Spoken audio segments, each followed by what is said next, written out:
Hello viewers, welcome to Swarali audio stories. నేను మీ స్వరాలి. డ్రామాలో సీత 60వ భాగంతో మళ్ళీ మీ ముందుకు వచ్చేసాను. ఛానల్ కనుక ఫస్ట్ టైం చూస్తున్నట్లయితే ప్లీజ్ సబ్స్క్రైబ్ చేసుకోండి. స్టోరీ కనుక నచ్చినట్లయితే లైక్ చేసి చిన్న కామెంట్ పెట్టండి. ఇక లేట్ చేయకుండా మనం మన స్టోరీలోకి వెళ్ళిపోదాం. నైట్ భోజనం చేసిన తర్వాత అందరూ తమ తమ గదుల్లోకి వెళ్ళిపోయారు. గార్డెన్లో కూర్చొని రామ్ తన ల్యాప్టాప్లో వర్క్ చూస్తున్నాడు. అక్కడే భరత్, లల్లి కలిసి క్రికెట్ ఆడుతున్నారు. సూర్య ఆ ముగ్గురిని పిలిచి, ఇప్పుడు నేను మీకు ఒక ముఖ్యమైన విషయం చెప్తాను, వినండి. మన తాతగారిది 80వ పుట్టినరోజు ఒక వారంలో వస్తోంది. కాబట్టి మనం ఆయనకి ఈ పుట్టినరోజు కానుకగా వాళ్ళకి ఒక ఫంక్షన్, సహస్ర చంద్ర దర్శనం అని అది జరిపిస్తే ఎలా ఉంటుంది, మీరేమంటారు అని అడిగాడు. రామ్ ఆశ్చర్యంగా, సహస్ర చంద్ర దర్శనంనా, అదేంటి అని అడిగాడు. అవును, తాతయ్యకి 80 సంవత్సరాలు పూర్తయ్యాయి కదా. ఇది సాధారణంగా 80 సంవత్సరాలు పూర్తయిన ప్రతి జంట చేసుకుంటూ ఉంటారు. ఒక వ్యక్తి తన జీవితకాలంలో 1000 మంది చంద్రుల్ని చూడడం అంటే ఆ మామూలు విషయం కాదు. అందుకే శాస్త్రోక్తంగా పూజ, హోమం కూడా చేస్తారు.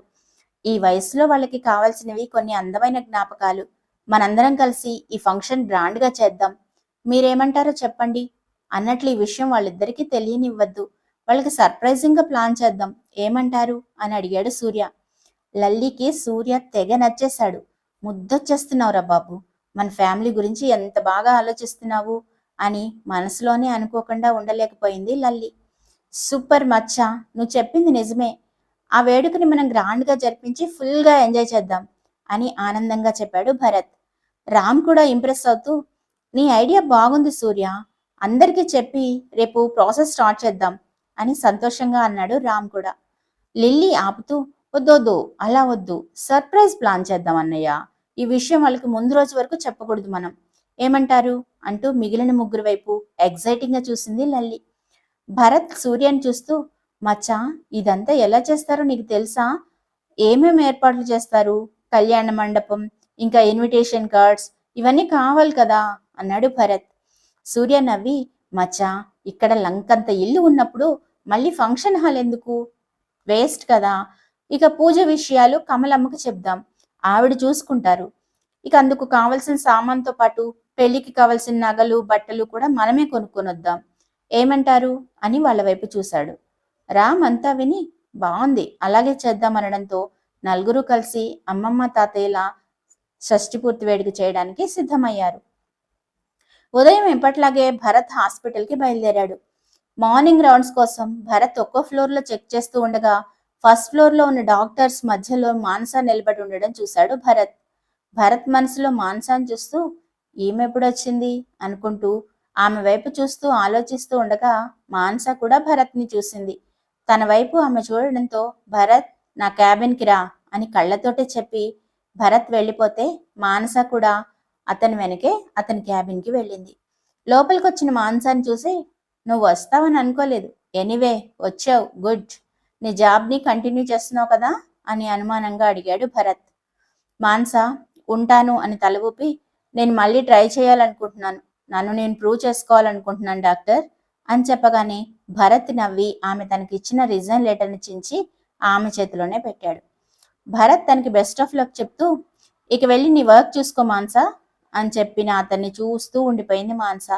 ఆమె మనసులో మాత్రం రకరకాల ఆలోచనలు సుడులు తిరుగుతున్నాయి. నిన్న సిరి ఏదేదో మాట్లాడి ఆమె మైండ్ మొత్తం చెడగొట్టింది అనిపించింది ఒక్క క్షణం. భరత్ మానస అలాగే తనను చూస్తూ ఉండడం చూసి, ఇంకా ఎందుకు ఇక్కడే నిలబడున్నావు, వెళ్ళి నీ డ్యూటీ చూసుకో అనడంతో సరే అని తల ఊపి బయటకు వచ్చింది మానస. తన డ్యూటీలో భాగంగా పేషెంట్స్ని చూసుకునేందుకు వెళ్ళింది. భరత్కి మార్నింగ్ రౌండ్స్ పూర్తి కావడంతో సర్జరీ రిపోర్ట్స్కి సంబంధించిన ఫైల్ని పరిశీలిస్తుంటే ఒక అన్నోన్ నెంబర్ నుంచి కాల్ వచ్చింది. ఈ ఎవరబ్బా అని అనుకుంటూ ఫోన్ తీసిన భరత్, హలో, భరత్ హియర్ అనగానే అవతల కాసేపు నిశ్శబ్దం తర్వాత, మా నుండి నీ అన్న వదిన తప్పించుకున్నారని సంబరపడుతున్నట్టున్నారు, కానీ నేను ఎవరిని వదలను అంటూ సంబంధం లేకుండా మాట్లాడుతున్న అతని మాటలకి భరత్ నొసలు ముడిచి, ఏయ్, ఎవరు నువ్వు, ఏం మాట్లాడుతున్నావు అని కోపంగా అడిగాడు. అతను నవ్వుతూ, ఏమిటి డాక్టర్ అంత ఆత్రం, నేను మీ హాస్పిటల్ స్టాఫ్ అనుకున్నావా? అందరినీ అరిచి భయపెట్టినట్టు నన్ను భయపెట్టలేవు. నీకు ధైర్యం ఉంటే రా, ఇద్దరం ముఖాముఖి తేల్చుకుందాం అని ఛాలెంజింగ్గా నవ్వుతూ భరత్ని రెచ్చగొట్టాడు మిస్టరీ మ్యాన్. వస్తాన్రా, ఎక్కడున్నావు చెప్పు అని కోపంగా అడిగాడు భరత్. నీ హాస్పిటల్లో ఉన్న అండర్ గ్రౌండ్లోని మార్చిరీ గదికిరా అని అతను అనగానే, వస్తున్నా, నువ్వక్కడే ఉండరా అంటూ ఫోన్ కట్ చేసి వెంటనే అక్కడికి వెళ్ళడానికి తన క్యాబిన్ నుంచి బయటకు వచ్చాడు భరత్.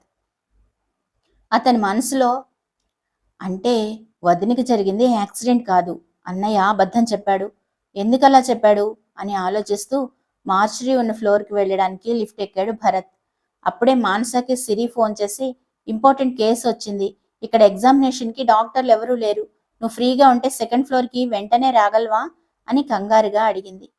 తన వాయిస్లో టెన్షన్ పసిగట్టిన మానస అది ఎమర్జెన్సీ కేసు అని అర్థం చేసుకొని, నేను ఖాళీగానే ఉన్నాను సిరి, వెంటనే వస్తున్నా అని తన స్టెథోస్కోప్ తీసుకొని మెడలో వేసుకొని లిఫ్ట్ కోసం చూడగా కరెక్ట్గా ఆ లిఫ్ట్ డోర్ తెరుచుకోగానే భరత్ లోపలున్నాడు.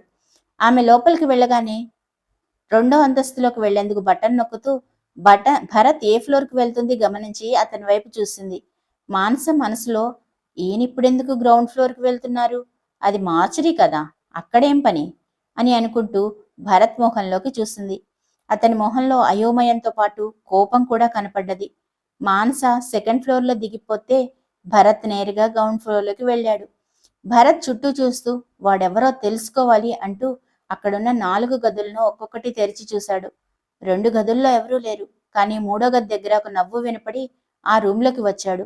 భరత్ లోపలికి రాగానే తలుపు చాటుగా నిల్చున్న మిస్టరీ మ్యాన్ గదిలోంచి బయటకు వచ్చి రూమ్ లాక్ వేసేశాడు.